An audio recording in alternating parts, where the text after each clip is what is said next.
With that, I want to move on to the next speaker for tonight, and she is the founder and president of the Rich Women Cash Flow Club in Zurich, and Bianca Kux, Potential Coaching and Training.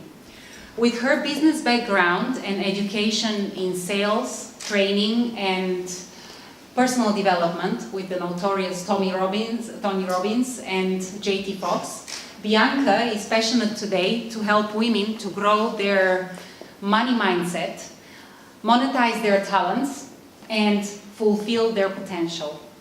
Her mission is to bring women into their hearts, into their soul power and abundance. For Bianca, a rich woman is a woman who knows what she wants and who gets it. Please welcome to the stage, Bianca Kux.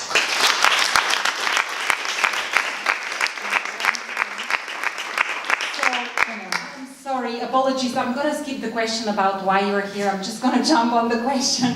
So tell me more about the Rich Women Cash Flow Club. I'm sure that everyone is dying to hear about that, right? Before you rather speak. Especially the men, probably, right? As well, yeah. Yeah, the Rich Women Cash Flow Club has been born about a year ago, where I was actually creating an accountability program for myself. Because I had turned 40, I had a job in a corporate career, and I was really earning good money. The problem was just, I had no idea how I could work less for my money and have my money work more for me. And I thought, at 40, it's time that I get a clue. So I went to Tony Robbins and actually did wealth mastery there, and I was sitting there and I had spent quite a lot of money, and I was really frustrated because I went home and I thought, damn, I didn't really understand a lot. So he didn't give you the answer? He gave a lot of answers, but I was just not there yet. So I had to come back home and find the Institute for Financial Education and do a course there based on Swiss law and, you know, how to open a Swiss bank account and how Swiss, money matters work, right? And then they said, before you invest your first 1,000 francs, go and practice in a cash flow club. That's what I did. Wow. And to keep myself accountable, I created my own. And I said, I don't want to go to anybody else's cash flow club. I want to have my own, because then I really need to do it. There's no excuse. I need to show up once a month. So what does it look like to have your own? I mean, what is it like in a cash flow club? So cash flow is a strategic game. Who has been at university here, for example, and knows strategy games where you practice how you build a company or something?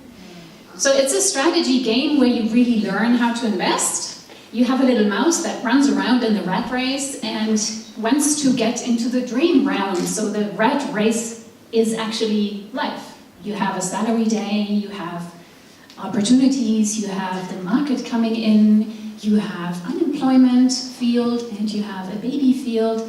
And this is really nice because it reflects your life. And so you practice safely, basically. Exactly. Your life investments, yeah? Exactly, yeah. Okay. So you practice how to invest, yeah. but it symbolizes your life. Like usually what happens in the game usually happens at the moment in your life as well. Okay, yeah, which confirms again what we are talking tonight about. I have more questions to you, but afterwards, so I leave you now to your speech. Well, listen, I'm a journalist, I'm a very creative person, as I said, I own a creative studio, I'm totally not into finances, this is Chinese to me, but I'm sure that you also can learn a lot from Bianca. Now I leave her all to you. Thank you. Thank you so much. Feels like I've done my speech already.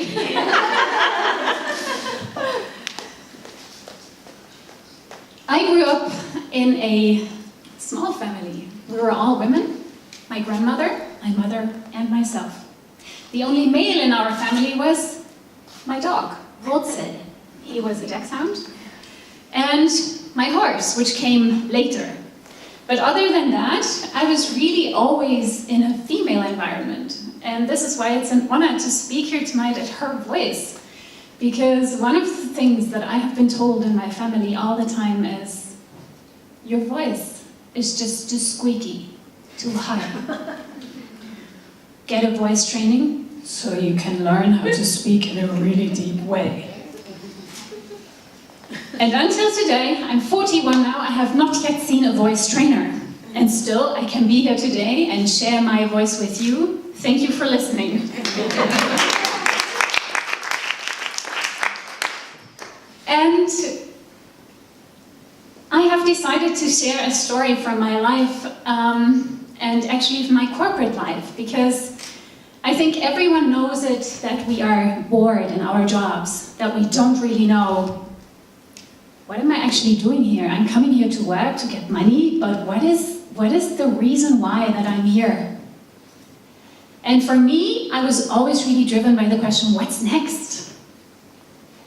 And 5 years ago, I was in a situation in my job where I had a good job, I had done the job for 5 years, I was utterly bored. And I went to my boss and I said, look, Alessandro, I need to do something. I need to develop.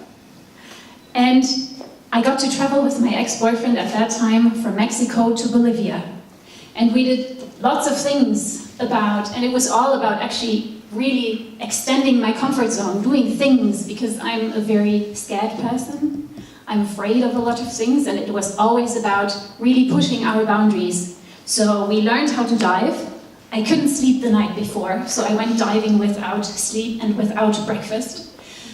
We rode our bikes down the death road in Bolivia. I couldn't sleep the night before, so I rode down the death road without breakfast, without sleep. But every time I did it, and every time I was so proud of myself. And I found out actually exactly what Tony Robbins always says, at the other end of fear is actually freedom. So I came back home, I was back in my job 2 weeks in, 3 weeks in, and it was all the same. The world had changed for me in those 6 months, but somehow in the office, nothing has changed. Nothing. And I was bored, and the question was again, what's next? I was lucky. I got the opportunity internally to actually use my experiences that I had in my journey and train people in sales. I have 12 years of sales experience, and at that point I felt ready to teach people how to sell better, how to be better salespeople, how to be more passionate, how to use their talents. And I had 18 months with the most amazing boss. And he was an inspiration to my life and also an inspiration to what I do today, helping people to find their talents, name their talents, and really claim and own them. What would he do with me? I would usually be very scared and afraid before a speech, and he would say to me, Bianca, just go and shine and be a star. I'm German.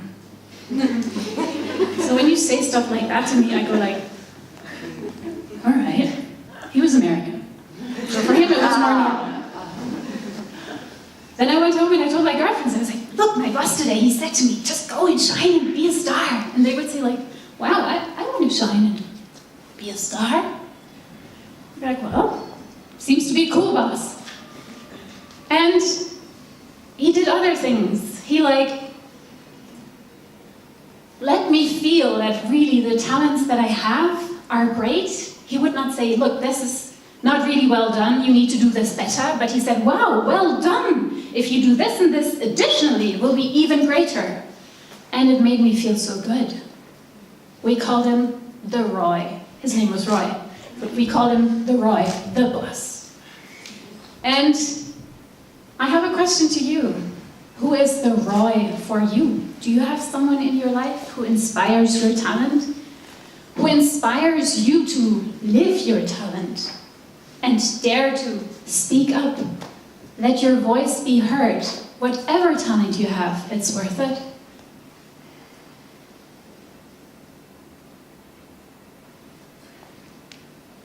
And I invite you, come and connect with me later on in the break and find out what's next for you. Thank you.